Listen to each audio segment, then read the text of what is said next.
Siguro naman ay karamihan sa inyo dito ay kilalang-kilala si Boss Toyo na siyang may-ari ng Pinoy Pawn Star na kamakailan lang ay pinag-uusapan talaga all over the internet.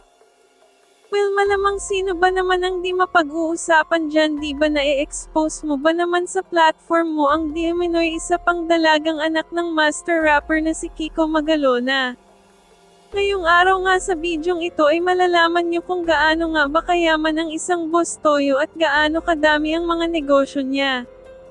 Well, si Jason Luzades nga o mas kilala natin bilang si Boss Toyo ay dating ang isang online seller.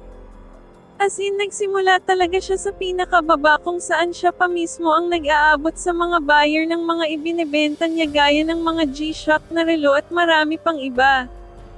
Dahil nga sa sobrang kasipagan ay dumating din ang araw na nakaluwag-luwag ang isang Boss Toyo na from naglalako ng mga relo at pagrente ng isang maliit na shop para sa mga paninda ay heto na siya ngayon at isa na sa pinakasikat na businessman influencer sa bansa. Meron nga siyang solidong clothing line na pumatok din talaga. Siya din ang may-ari ng Boss Toyo Gold kung saan ang lalaki at ang gaganda ng mga quality ng mga gintong benta niya na kung saan mga sikat o kilalang mga personalidad din sa bansa ang mga buyer niya. Meron din siyang peanut butter business, paupahang bakasyunan para sa mga magbabakasyon sa Lakeview Tagaytay at ang isa sa pinakasikat niyang shop na tinawag na Pinoy Pawn Star.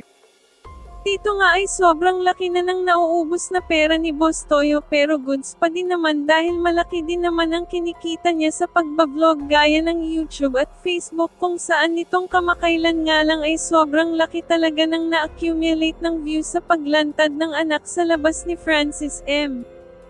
Imagine mo na lang yung 575,000 subscribers at mahigit million followers in total sa Facebook kung gaano kalaki ang kita niya dyan. Tapos for sure marami pa yang gagawin na mga negosyo pa, at isa pa din tong balak niya na gumawa ng museum kung saan doon niya ilalagay ang lahat ng mga mamahalin, luma at sikat na mga memorabilia ng mga sikat. Ikaw idol mo rin ba ang geng-geng na si Boss Toyo?